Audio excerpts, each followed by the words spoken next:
saya akan menjelaskan jenis-jenis batu bara. Yang pertama itu ada gambut. Gambut ini sebenarnya termasuk jenis batu bara, tapi merupakan bahan bakar. Hal ini disebabkan karena masih merupakan fase awal dari proses pembentukan batu bara. Yang kedua ada lignit, yang sering juga disebut dengan brown gold.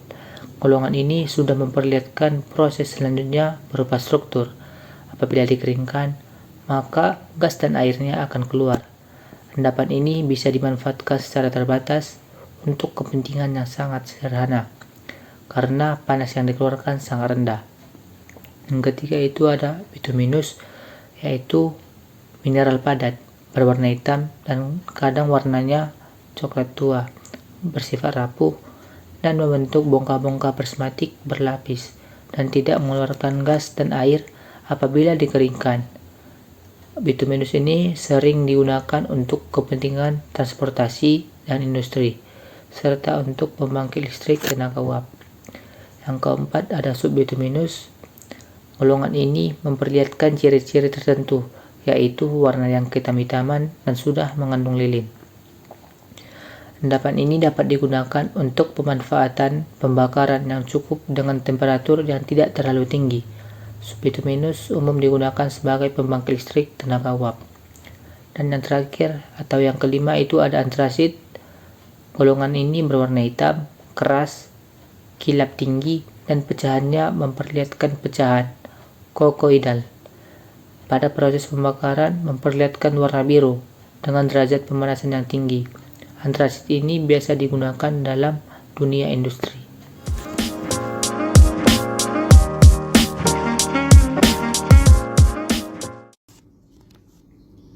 Oke, halo teman-teman semuanya. Jadi kali ini kita udah masuk ke dalam bagian perencanaan pertambangan batubara. Jadi pertama, sebelum kita mulai proses pertambangannya, kita harus eksplorasi dulu. Jadi eksplorasi ini meliputi kita untuk mencari atau sumber tempat atau di mana batubara itu yang layak untuk ditambang. Jadi pertama-tama kita melakukan eksplorasi dulu, melibatkan dengan teman-teman geologi juga. Jadi yang pertama eksplorasi, dan yang kedua ada namanya perencanaan tambang. Jadi perencanaan tambang ini kita mau nambangnya gimana, mau pertambangan terbuka atau pertambangan bawah tanah.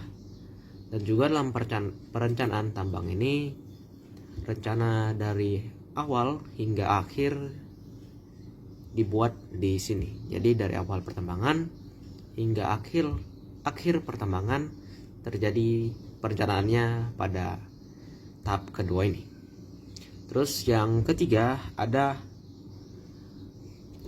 persiapan lokasi.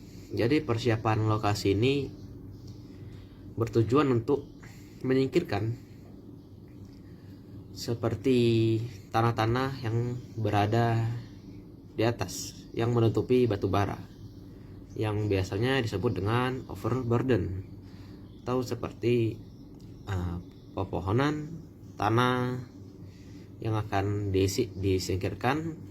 Namun overburden tersebut tidak dibuang begitu aja, namun akan ditaruh atau disimpan atau dikumpulkan untuk melakukan reklamasi setelah pertambangan sudah selesai. Jadi overburden itu tidak dibuang sia-sia, namun akan dimanfaatkan kembali pada saat pertambangan sudah selesai. Terus lanjut ada penambangan. Jadi penambangan ini kita sudah akan masuk ke dalam proses pertambangannya. Ada dua seperti sudah dijelaskan sebelumnya. Yang pertama ada pertambangan terbuka, yang biasanya yang kita ketahui yang berada di atas. Biasanya pertambangan terbuka ini pertambangannya menggunakan ekskavator, dump truck, dan beberapa alat berat lainnya. Sedangkan ada juga pertambangan bawah tanah atau pertambangan tertutup. Ada dua teknik dalam pertambangan tertutup ini atau pertambangan bawah tanah. Yang pertama ada room and pillar. Jadi apa itu pertambangan dengan teknik room and pillar? Jadi pertambangan room and pillar adalah teknik pertambangan dengan menggunakan ruang dan pilar. Apa maksudnya ruang dan pilar? Jadi maksudnya adalah pertambangan batubara akan dilakukan di dalam tanah dengan cara ada beberapa bagian batubara yang tidak ditambang atau dieksploitasi. Jadi ada bagian batubara yang menjadi pilar dan sebagian menjadi room atau ruang. Apa maksudnya ruang? Maksudnya ruang di sini adalah suatu jadi yang dimaksud ruang adalah tempat yang kita eksploitasi atau yang kita gali. Jadi teknik pertambangan room and pillar menggunakan teknik yaitu akan dilakukan sebuah rencana atau pemetaan dengan bagian-bagian yang akan menjadi pilar dan bagian-bagian akan dieksploitasi atau digali dengan menggunakan pertama, jadi dinding batu bara itu akan dibor dan dimasukkan peledak, dan peledak itu meledak dan akan menjadi room atau menjadi ruang. Dan teknik room and pillar ini termasuk teknik yang manual. Jadi apa sih keuntungan room and pillar? Tekniknya nih sebenarnya untungnya apa? Jadi keuntungannya adalah bahwa teknik room and pillar ini tergolong murah dalam kita ingin melakukannya dibandingkan dengan teknik long wall mining. Dan juga teknik room and pillar, kita bisa memilih bagian mana atau bagian batu bara mana yang memiliki kualitas yang baik untuk ditambang. Jadi kan ada keuntungannya nih, pasti juga ada kerugiannya.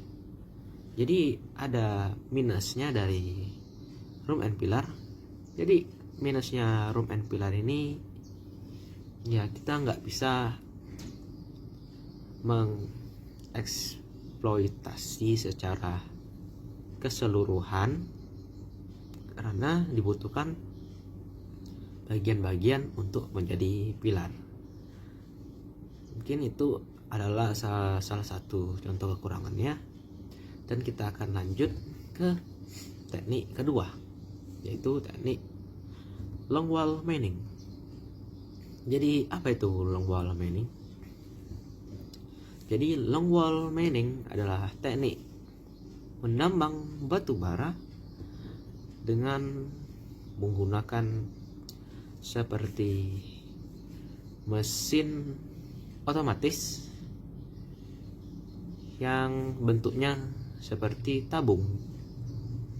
Kalau kalian tahu, seperti pembuatan terowongan kereta api di bawah tanah. Jadi alatnya mirip seperti itu.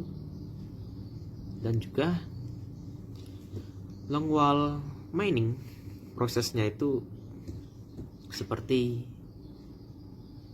mekanismenya seperti cacing, teman-teman. Jadi dia akan berputar dan akan bukan gitu ya, tapi akan menambang batu bara yang ada di depannya. Setelah itu pasti kita berpikir kan, gimana, atau kalau ini jatuh nih gimana nih kalau ini tiba-tiba longsor. Itu sudah diantisipasi dengan pemasangan pondasi untuk mengantisipasi agar tidak terjadi longsor. Jadi setiap dilakukan long wall mining, setiap mesinnya mengkeruk atau mengeksploitasi batu bara, di bagian belakangnya akan dipasang beberapa fondasi agar tidak terjadi longsor. Dan teman-teman perlu diketahui juga, long wall mining ini lebih aman dalam pengoperasiannya karena dia bersifat otomatis. Jadi itu adalah perbedaan antara long wall mining dengan room and pillar. Room and pillar itu lebih manual dibandingkan dengan long wall mining. Jadi kan ada keuntungan nih, pasti ada kekurangannya. Kekurangannya long wall mining, investasi awalnya yang cukup besar teman-teman. Tapi di balik investasi awal yang cukup besar, teknik ini sangat bermanfaat karena jika kita sudah merencanakan pertambangan batu bara, sudah kita rencanakan semuanya dengan kita tahu kualitas batu baranya sangat bagus, long wall mining ini sangat bermanfaat karena kita bisa mengambil hampir keseluruhan, dan juga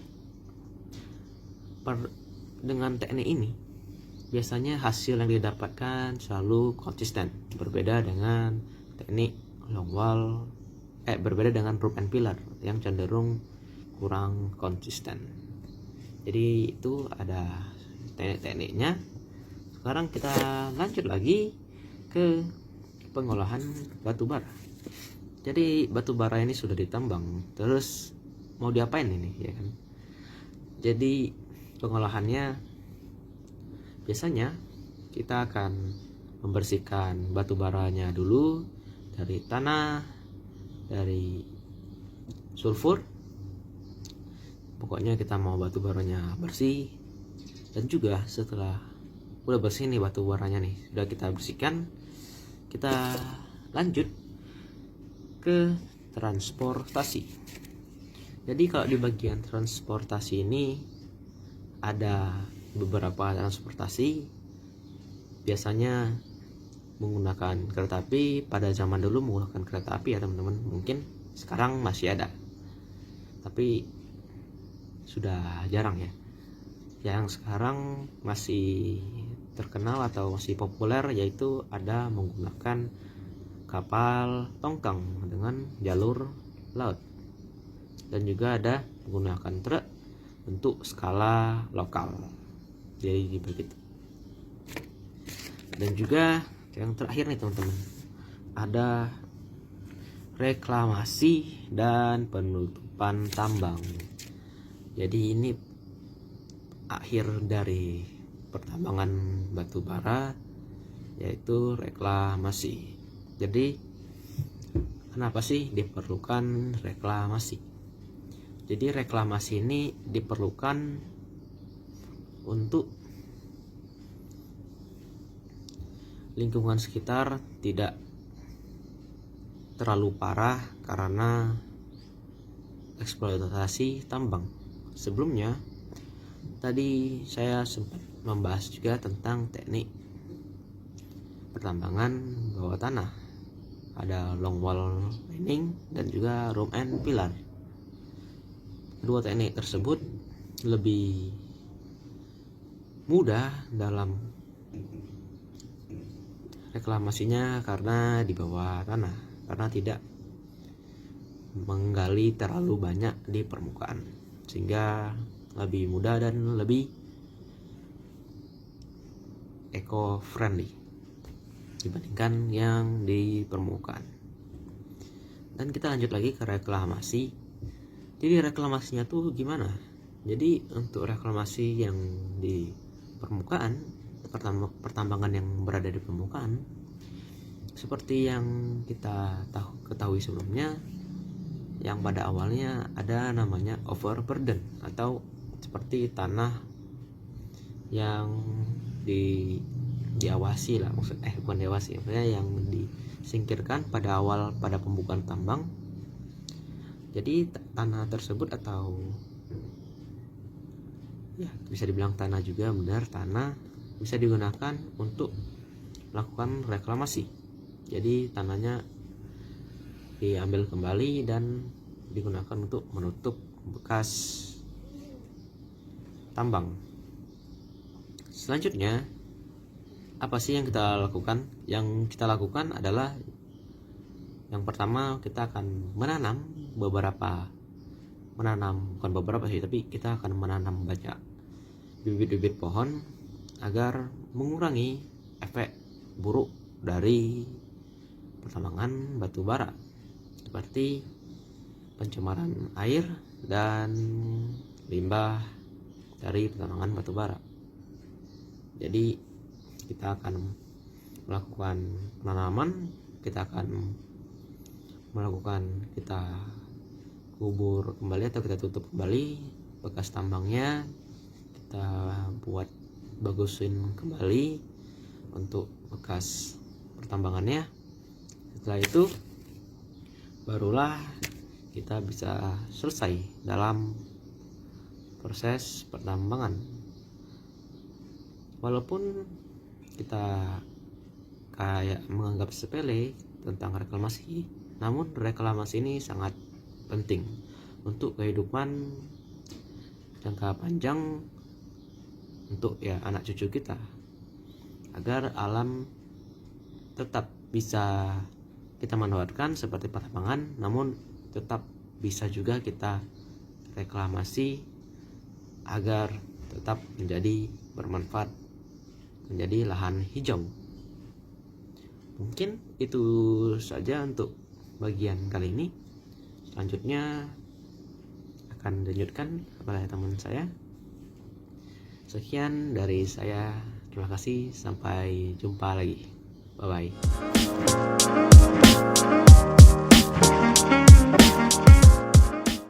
Baik, saya akan menerangkan pembahasan lanjutan dari potensi batu bara di Indonesia melalui PPT. Ya, bisa terlihat di sini bahwa Indonesia memiliki banyaknya cadangan batu bara yang tersebar di seluruh Indonesia. Ada di Pulau Sumatera, Pulau Kalimantan, bahkan ada juga di Pulau Jawa. Hal ini menunjukkan bahwa Indonesia itu kaya akan mineral seperti batu bara. Dan juga Indonesia merupakan terletak di garis cincin mineral. Nah, diketahui dari total tonase dari RKAB batubara yang disetujui pada 2024 sebesar 922,14 juta ton. 2025 juga sudah ditentukan sebesar 917,16 juta ton dan 2026 sebesar 902,9 juta ton. Artinya bahwa Indonesia sangat banyak akan batubara, sehingga komoditas batubara dapat dimanfaatkan hingga beberapa tahun ke depan, hingga jangka panjang. Bagaimana juga kita mengikuti bagaimana transisi energi yang secara berkelanjutan. Nah, jadi untuk batubara sendiri di Indonesia sangat banyak ya. Oke, kita lanjut ke slide selanjutnya. Oke, kita akan masuk ke potensi batubara yang ada di Aceh. Potensi batubara di Aceh diketahui ada sekitar 9 titik ya. Nah, yang warna hijau itu titik kalorinya rendah. Berarti mungkin batubaranya itu tidak terlalu high grade ya, tidak terlalu tinggi, mungkin seperti di bawahnya subbituminus, mungkin seperti lignin atau mendekati subbituminus. Juga diketahui di Aceh juga banyaknya subbituminus ketimbang grade yang di atas subbituminus. Mungkin bisa jadi yang warna hijau ini untuk di Aceh sekitar lignin, subbituminus ataupun bituminus yang mendekati gitu. Jadi di Aceh sendiri memang kualitas batubaranya agak sedikit rendah ya, subbituminus.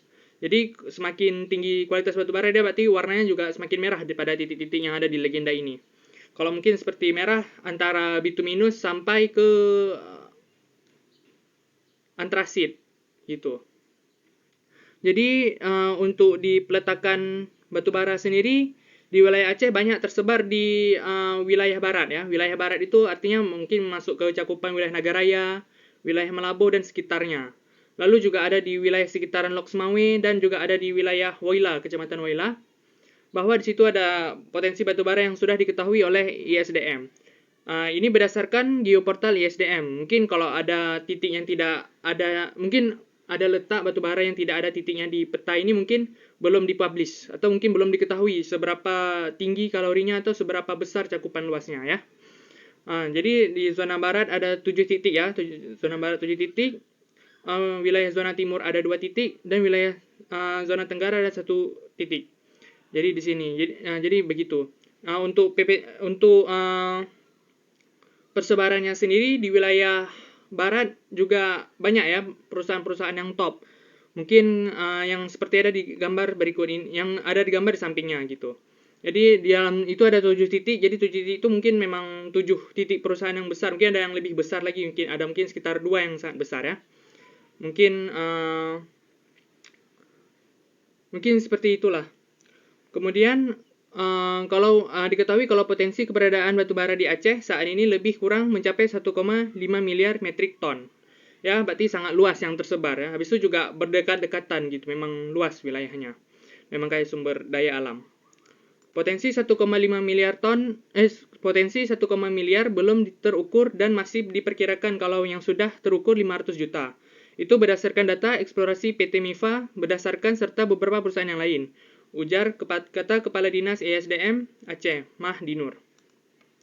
Jadi untuk batubara sendiri memang bisa jadi lebih besar lagi, lebih luas lagi yang daripada diperkirakan atau yang sudah diketahui sekarang ini. Karena melihat potensi-potensi yang ada, melihat eksplorasi yang dilakukan, mungkin bisa jadi lebih besar lagi daripada diperkirakan. Untuk perusahaan yang besar sendiri, seperti tadi maksud yang saya lupa, sebenarnya itu adalah PT MIFA, itu yang sangat besar di Aceh. Oke, lanjutnya Kurs and Blessing pertambangan batubara di Aceh. Yang pertama, arti dari kurs dan blessing sendiri adalah kutukan dan keberkahan. Jadi tidak semua pertambangan itu memiliki keberkahan yang ada. Jadi bisa juga adanya suatu pertambangan bisa jadi adanya kutukan gitu. Jadi kutukan itu berarti kegagalan sebuah negara dalam mengeksekusi lahan pertambangan yang ada gitu. Kecuali bisa juga menjadi keberkahan. Kok keberkahan artinya suatu negara itu berhasil mengeksekusi potensi batubara tersebut gitu. Jadi dia tuh mengalami keuntungan lah, mengalami grafiknya itu kenaikan lah, menjadi baik lah gitu. Jadi yang kurs sendiri itu kutukan. Jadi di Aceh itu kesehatan terganggu dan rusaknya lingkungan. Ada isu-isu bahwasannya kalau limbah batubara atau batubara itu tumpah ke lautan yang merusak ekosistem laut. Ada juga yang mungkin abu-abu dari batubara itu berterbangan ke mana-mana gitu, tidak terkendali mungkin. Itu juga bisa terganggu. Terus pernah dengar juga dari beberapa riset saya, pernah hadirnya tenaga kerja asing. Jadi mungkin kita nggak tahu ya siapa yang perusahaan yang mana punya kerja asing, yang punya tenaga kerja asing. Kita juga kurang dapat lah risetnya di situ. Tapi saya pernah memang dengar sendiri memang pernah di awal-awal hype-nya pertambangan itu. Mungkin kayak waktu kalau nggak salah dengar juga memang pas ada batubara di daerah Nagaraya. Kebetulan saya dari Nagaraya. Katanya memang ada memang pekerja asing ya gitu. Cuma kayak orang-orang Cina itu memang kerjanya di situ. Mungkin dari SDM mereka lebih ahli ya dalam mengendalikan itu. Tapi balik lagi kalau pekerja Indonesia itu juga sangat banyak. Jadi memang pekerja Indonesia mungkin solusinya harus dilatih. Terus untuk kesehatan lingkungan mungkin solusinya memang harus K3 ditingkatkan, harus lebih dikendalikan atau enggak harus diperbaiki lagi sistem-sistem yang ada gitu. Terus kemudian blessing, keberkahan, investor asing tanam saham di perusahaan batubara. Memang kalau investor menanam saham di batubara itu sangat menguntungkan ya. Kemungkinan yang ada itu juga sangat banyak untuk mereka tanam. Jadi kalaupun investor tanam saham di Indonesia, di Aceh juga bisa mengelola saham tersebut menjadi lebih bagus dan lebih baik. Gitu. Jadi jangan seperti kasus penyakit Belanda ya. Nanti kalau karena orang mereka sibuk sama komoditas minyak mereka jadi sampai lupa ke komoditas lainnya. Jadi sebagai bagusnya Aceh ketika mendapatkan investor untuk tanam saham di batubara, harusnya Aceh harus bisa mengendalikan itu. Tapi sepertinya terkendali dengan bagus ya. Harusnya lebih diratakan lagi gitu. Terus berkurangnya pengangguran. Memang iya, kalau adanya keberkahan batubara menjadi berkurang pengangguran gitu. Karena untuk pekerja pertambangan sendiri memang perlu banyak orang ya, banyak pekerja gitu. Jadi dapat mengurangkan pengangguran gitu, menekan pengangguran. Terus menjadi eksportir batubara. Kemudian itu juga bagi keuntungan bagi Aceh dan bagi Indonesia, bahwasannya kalau batubara dapat diekspor ke negara-negara luar gitu. Jadi misalnya negara ada yang membutuhkan batubara, jadi Indonesia bisa mengeksporkan batubaranya gitu. Itu juga menjadi keuntungan keuangan. Jadi juga bisa meningkatkan kerjasama antar negara, hubungan antar negara. Habis itu bisa menjadi keuntungan berupa uang ya begitu ya. Atau mungkin devisa lain-lainnya bisa ditingkatkan juga. Maksimalnya bahan baku PLTU melabuh terhadap adanya komoditas batubara. Jadi, jadi karena itu di Aceh adanya batubara, sedangkan di Indonesia sendiri masih menggunakan PLTU, artinya itu masih menggunakan tenaga uap, berarti pakai batubara. Jadi kebetulan memang ada PLTU di wilayah Melabuh. Bisa jadi kalaupun kita mau menghasilkan listrik, kita nggak perlu beli dari wilayah mana atau beli dari negara mana gitu. Karena kita punya sendiri, tapi kita terukur aja nanti ukurnya gimana supaya nanti bisa untuk diekspor, bisa untuk dijual ke mana gitu, ke wilayah-wilayah lain. Atau nanti sisa yang kita PLTU tuh semampu mungkin untuk menghidupi Aceh bisa nanti dikasih ke Melabuh. Jadi otomatis PLTU di Melabuh juga harga batubaranya lebih murah gitu, atau suka-suka mereka lah gitu, harganya mau berapa ditaruh, nggak payah seperti negara lain mungkin kita harus kasih mungkin taraf yang mahal atau taraf yang sesuai gitu. Tapi untuk Melabuh sini karena mereka memang di Aceh letaknya, terus memang batubara juga di Aceh, jadi otomatis mereka akan dapatkan maksimal lah batubaranya gitu, berapa yang mereka mau gitu, dengan mungkin harga yang murah, atau mungkin kerjasama tidak dengan harga atau dengan apa gitu, jadi bisa dimaksimalkan lah, jadi begitu. Oke, sekian, terima kasih.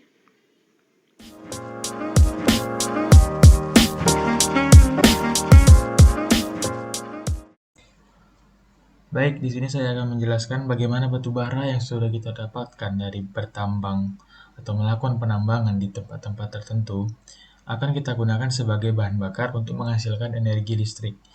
Energi yang sangat kita butuhkan atau menjadi energi utama dalam kehidupan sehari-hari kita. Yang pertama, batu bara yang sudah didapat dari atau yang sudah kita peroleh dari penambangan akan disimpan di tempat khusus, kemudian diangkut ke penghancur atau crusher untuk dihancurkan menjadi ukuran lebih kecil, atau biasanya berbentuk serbuk-serbuk kecil agar mudah terbakar. Lalu setelah dihancurkan, maka batu bara akan diangkut ke boiler atau ke ruang bakar. Batu bara yang sudah dihaluskan akan menggunakan sistem konveyor atau pipa udara bertekanan. Yang kedua, pembakaran di boiler. Setelah yang pertama tadi bahan bakar atau batu baranya diolah atau disimpan, yang kedua yaitu bahan bakar atau batu baranya akan dibakar di boiler itu. Batu bara yang sudah berbentuk serbuk akan dibakar di ruang bakar atau furnace atau boiler. Pembakaran ini menghasilkan panas tinggi yang akan memanaskan atau membuat air yang berada di atas ruang bakar itu akan mendidih dan menghasilkan uap. Lalu uap bertekanan tinggi itu akan dialirkan ke turbin. Uap ini akan menggerakkan baling-baling turbin sehingga energi panas diubah menjadi energi mekanik. Lalu karena turbin dan generator terhubung pada satu poros, maka ketika turbin berputar, otomatis generator juga akan berputar. Turbin yang berputar akan memutar rotor generator, menghasilkan listrik melalui induksi elektromagnetik. Lalu, uap yang sudah masuk ke dalam turbin tersebut akan dikondensasikan. Uap ini akan keluar dari turbin dan dialirkan ke kondensor. Di sini uap didinginkan menggunakan air pendingin. Biasanya diambil dari sungai, laut, atau menara pendingin atau cooling tower, sehingga dapat digunakan kembali dapat diubah kembali menjadi air. Lalu air yang sudah diubah tadi akan dialirkan kembali menuju kepada tangki yang di posisinya itu berada di atas boiler tadi, ruang bakar tadi. Lalu ketika itu sudah terjadi, maka itu akan menjadi putaran atau menjadi siklus yang ada pada pembangkit listrik tenaga uap. Lalu setelah listrik dihasilkan, maka listrik akan didistribusikan melalui transformator yang fungsinya untuk sebagai pengstabil dari transformator akan digunakan sebagai untuk